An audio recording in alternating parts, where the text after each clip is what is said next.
The views expressed on this program do not necessarily reflect those of this station.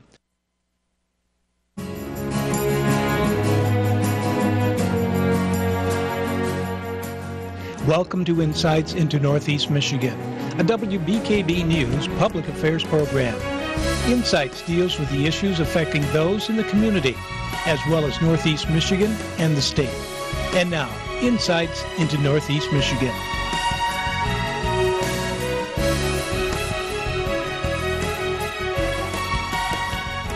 Good morning, everyone, and thanks for joining us. As we all know, today is the anniversary of the attack on Pearl Harbor. And so for my first guest, I have Dr. Greg Adamus with us to speak about it. How are you? Good morning. It's a pleasure to be here. Thanks for inviting me. Of course. Now, to start off, can you tell me what first got you interested in learning about Pearl Harbor? Well, it goes back to my dad. My dad, Stanley Adamus, was in the U.S. Navy. And he served aboard the USS New Mexico, a battleship, and he talked a lot about all that time and how it affected his life and how he was in the war. My parents, on December 7th, which would have been 73 years ago today, wow. They were actually on Belle Isle in Detroit, and they were driving in their car. It was about 2:30 in the afternoon. Hawaii time is 5.5 hours earlier, so even though the attack happened at 7:55, it was actually 2:30 when we all found out, 1:30, excuse me. Anyway, they were driving in their car, having a nice Sunday stroll, and all the cars started pulling over. All of the cars ahead of them and behind them. And they had no idea what was going on. And a guy got out of his car and ran back and shouted to my dad, "Turn on your radio." And a lot of the cars didn't have radios, but he didn't happen to have his on, and that's how they found out about the attack on Pearl Harbor. So what was the reaction of your parents when they first heard what happened? Well, it was interesting. It changed their lives almost immediately. My dad was a professional musician, and he understood right away that if he enlisted rather than waiting to be drafted, he could at least maybe fight the war with his clarinet instead of a gun. And indeed, that's exactly what happened. So he went right away. Most of the musicians in Detroit got together. They took a train to Chicago. They auditioned for the Navy band. And of course, they were professional musicians, so they aced the audition. And that was that. Now, my mother, believe it or not, she ended up not graduating from high school. She was 17 on Pearl Harbor, and she ended up staying in Detroit and folding parachutes. Wow. In a corset factory in Detroit. Okay, so can you go ahead and lay out the scene for us at Pearl Harbor? Were we as Americans, were we expecting that attack that morning? We weren't expecting to be attacked at Pearl Harbor at all. However, we did know that the fleet, 6 aircraft carriers, Japanese aircraft carriers, were spotted leaving the home islands of Japan, and they were headed out into the ocean. Unfortunately, our spotting planes and the people that were keeping track of this lost sight of them. It worked in the Japanese favor because there was a fog bank and they were in the middle of the ocean. So we knew they were out there and they were going to attack somewhere. We actually thought it would be Thailand or Singapore, somewhere near Japan. So it was a complete surprise. And what was our reaction to that happening that morning? Well, it was pretty swift. Most people who were eyewitness to it, either as civilians or actually were on base as members of the military, they understood by virtue of bombs falling and bullets bouncing around that this was no drill. Obviously, the first few moments were chaos, but the real tragic story about the initial moments is that, for instance, in the USS Arizona, which was hit by a torpedo bomb. And that one was damaged the most out of all of Actually, our ships, the Arizona sunk in less than 15 minutes. Can you imagine a battleship? And it was so huge. It was so huge, but it exploded because the torpedo bomb hit the ammunition, and it just went up. And but my point is, in the first moments, 1,000 sailors died just in that instance, just on the Arizona. It was tragic. So in total, on the attack on Pearl Harbor, how many people were killed and how many were injured? If you total it all up, it was close to 3,000. It was over 2,000, certainly. And again, you know, the call went out for blood. We're on an island. And all the survivors, basically, after they didn't clean things up first thing they did is open their veins to give blood to try to save the wounded. And there were 2 waves of the attack, correct, and talks of a third? Yes, actually, that's very interesting. The first wave was at 7:55 Hawaii time. That took about 45 minutes. The first wave, the mission was to take out the planes, not necessarily the ships, but to make sure that the U.S. planes couldn't get up in the air and fight back. Right. And unfortunately, it's tragic, but the first wave also pinpointed the barracks and the mess halls. Okay. They wanted to inflict casualties so we couldn't fight back. It was the second wave that really pinpointed in on the ships and destroyed on Battleship Row. Basically, all 7 of those battleships were taken out. Some of them were reconstituted, but most of them were sunk. Interestingly enough, there was a third wave planned. And that doesn't get talked about that much, correct? Because it was canceled. And the admirals on the aircraft carriers, the Japanese carriers, they canceled it because they figured they did enough damage.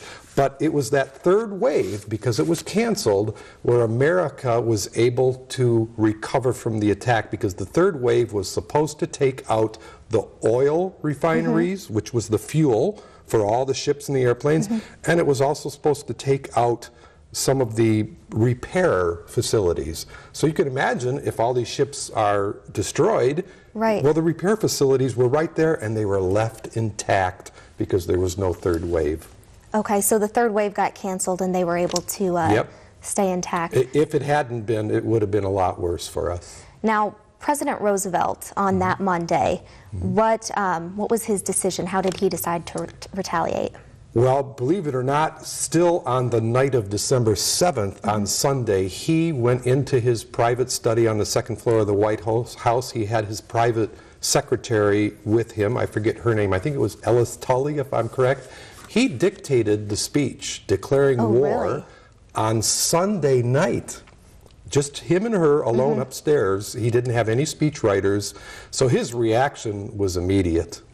So right away he decided, we're going to go to war. Yes, he knew that there was the biggest fact that FDR had to confront was, in order for that attack to take place, the Japanese fleet had to leave the home ports on November 26th. So there was no question it was an act of war, and it was pre-planned many weeks and They knew months.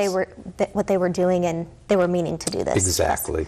Now, how did the American people react to this? Were they on board with going to war? Pretty much. There was a committee called the America First Committee, and there were some pretty outstanding Americans on that, including Charles Lindbergh and a former president, Hoover, and those people and a lot of Americans were isolationists.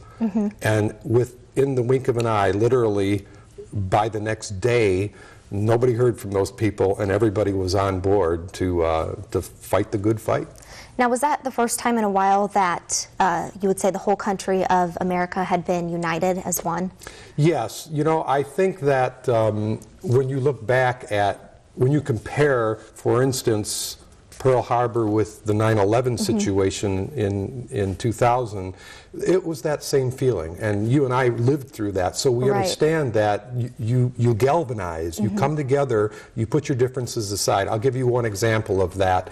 The Republicans and the Democrats on both sides of the aisle, on the next day when Roosevelt went to Congress to ask for the declaration of war, obviously there was no politics. It passed immediately. Well, in such a time of tragedy, nobody cares about political views. Everyone seems to come together and work as a team and fight together for our country. Exactly. Now, you have a story about Churchill visiting the White House. Is that correct? Yes. Churchill, in his own memoirs, Churchill admits that when he found out about the Pearl Harbor attack, his immediate emotion was one of relief. It sounds strange, but he knew the moment that Japan had attacked America and we were now in World War II, that ultimately democracy would be saved, Great Britain would be saved, and we would win the war. Because, and one of the admirals in Japan said it best, Pearl Harbor awakened the sleeping giant. And so Churchill was just, you know, he was obviously sad about it all, but he was there. He came to the White House in December. Oh, really? In December 41, Churchill was at the White House. I'm going to tell you one just crazy story. Yeah. On Christmas Day, Christmas morning, Winston Churchill is upstairs in the White House, and Roosevelt is wheeled in his wheelchair into Churchill's room and discovers Winston Churchill stark naked getting out of his bathtub. And FDR looks and Churchill says this, "Do you see, Mr. President, Great Britain has nothing to hide from the American people." So, That's funny. That's a funny story. I haven't heard that actually, before. that is in this book. The lecture I'm going to give later today is all about this book by Craig Shirley called December 1941. Now tell me a little bit more about your lecture that you're doing later today. Yes, well, this book is part of microhistory, and it actually takes you through every single day of December. So, you know, today is a day of remembrance. So my initial goal here with today's lecture is to simply remember Pearl Harbor. But I also want to show how microhistory can take an entire month and break it down. We actually know what FDR did in the White House basically hour to hour that whole month of December. It's fascinating. And so if people want to know more about this, what time and where can they come to this lecture today? The lecture is at the George N. Fletcher County Library downtown, Alpena, and it starts at 2 o'clock, and there's going to be some special exhibits. The library actually has some material from that era that is going to be laid out, and you can see that. I'm going to bring some artifacts of the Pearl Harbor experience, and shouldn't last more than a couple hours, but Okay, perfect. Thanks so much, Greg. And if you would like to hear more about Pearl Harbor and hear Greg talk at the library today, be sure to go to that lecture.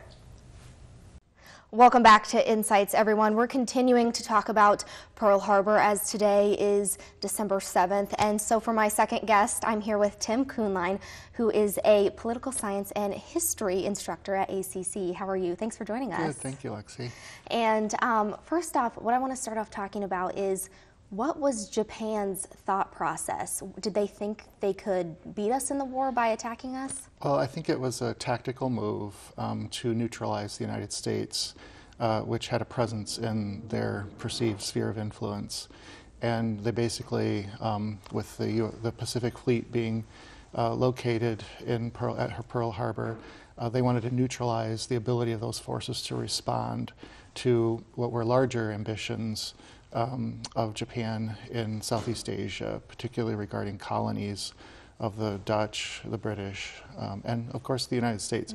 The Philippines, everyone really expected the strike in the Philippines, and we were kind of surprised by the attack at Pearl Harbor.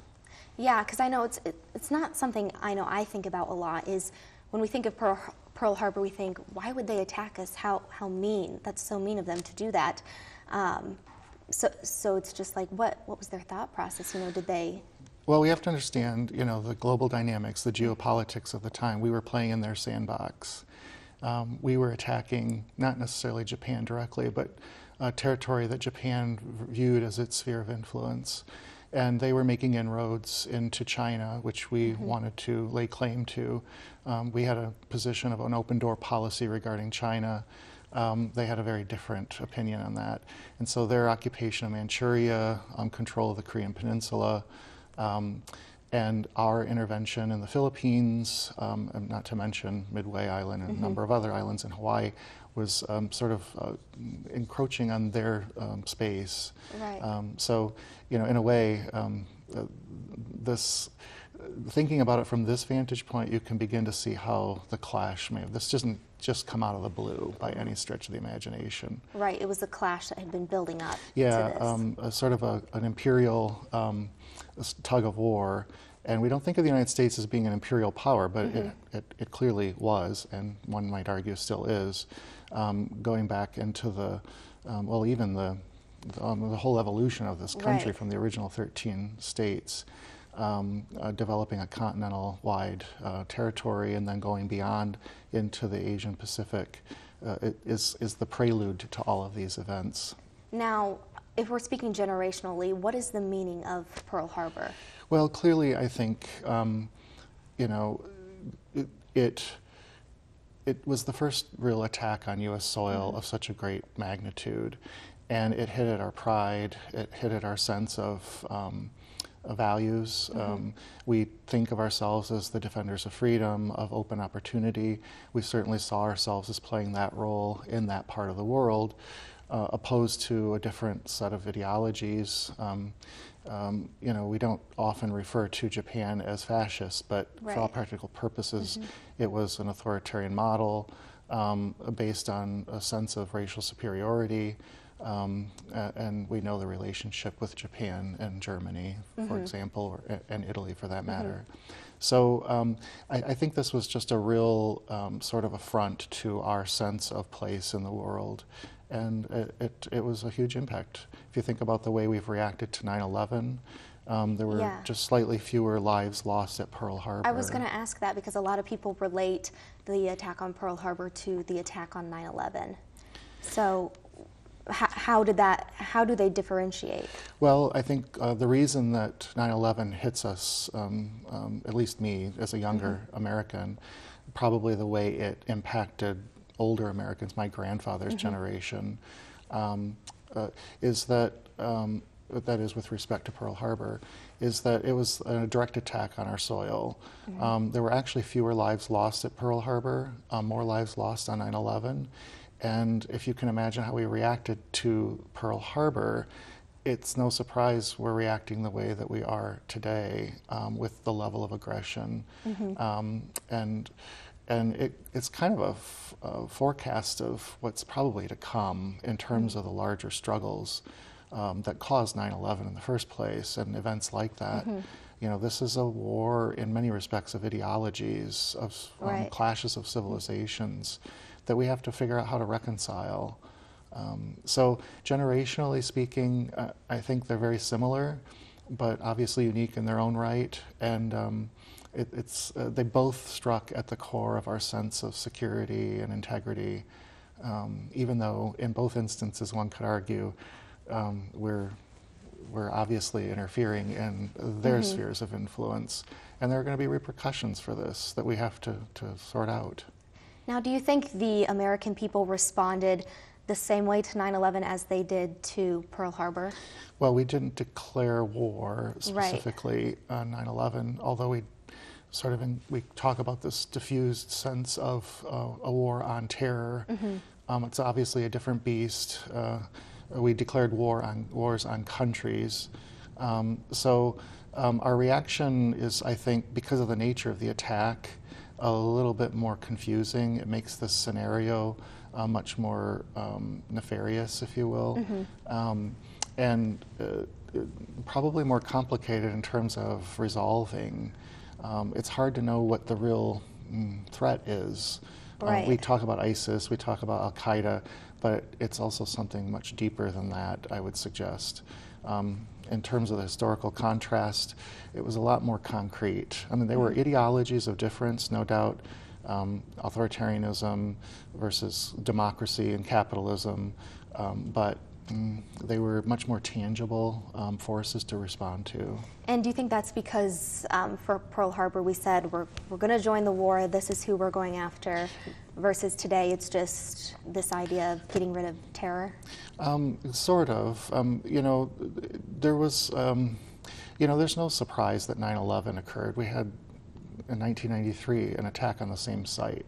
We've known that the Middle Eastern world is extremely upset with U.S. foreign policy towards Israel. You know, these things didn't just come out of the blue.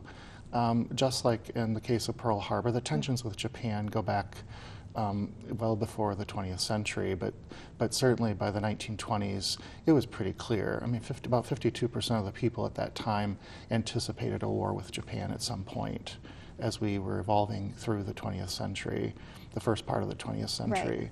Right. The question is who was going to dominate that part of the world? And today, and the attack drew that to a head. Right, whereas today, would you say politically we're not focused on who is going to dominate? I do think there is that, but I think we know who dominates. The question is the reaction to the domination, and whether it's just or what's motivating it. How do we handle it? How do we temper it? How do we find a balance? Yeah, so... Yeah. Now, you visited Pearl Harbor sort of recently, correct? Yes, February of last year. What was that like? It was an incredible experience. You know, Hawaii itself is just a beautiful atmosphere altogether. It was a unique experience for me. I didn't have the emotional reaction that I thought I might, although it was there. But I compare it, for example, to my experience this past Christmas. I was in New York. I'm sorry, this past summer, I was in New York and saw the 9/11 memorial. And for me, it was a much more emotional reaction. And I think it's because I lived it myself. Right. Whereas Pearl Harbor, while it was very solemn, and I felt a great sense of pride in a way for what it symbolizes, I think more than anything, seeing it with my own eyes, because I hadn't seen the event. Right. And I only heard about it from my grandparents who lived it, and certainly my studies of it and popular media. I remember the Brady Bunch scene when they were there. Yeah. It's like, you know, but it wasn't part of who I was, and but nonetheless a major impact. Half the lives that were lost at Pearl Harbor were lost as a result of those who were on that ship, the Arizona, which is what the memorial is founded on. Right. Now, was it what you expected to see when you were there, or did I it would look say like the sort history of. books? Yes, it kind of does. You know, you take a boat out from the mainland to the little platform memorial. It's very powerful. It's very quiet. No one is speaking. You see the names inscribed on the walls. Children, people of all sorts are there, and everyone's thinking about the same thing. Something that's so far removed from us in so many respects really was the definition of a century. Did it help you to better understand what went on during the attack? Just being there and seeing the setup? Maybe a little bit the geographic orientation. There's a wonderful exhibit, a museum that you go through while you're waiting for your transport by boat out to the site. And in that they have wonderful aerial sort of models that give you a sense of the geography, the terrain. It was a very shallow port. While many ships, I think there were 18 ships, all of which were battleships, not aircraft carriers. Right. And that's what kind of proved not to be so successful for the Japanese.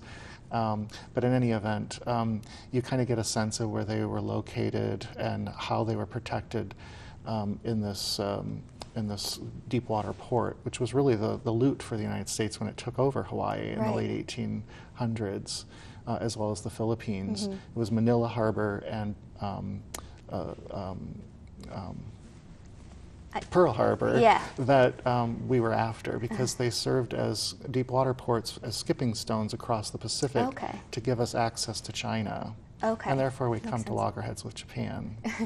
Yes, definitely. Well, Tim, I want to thank you so much for joining our show today. And we want to thank all the veterans who have fought for our country, and on this day, especially those who were at Pearl Harbor. So thanks so much for joining us today, and tune in next week for another episode. Insights into Northeast Michigan is produced by WBKB News. If you have any comments, suggestions, or topics you would like to see on a future show, please email WBKB News. This has been a production of Thunder Bay Broadcasting Corporation.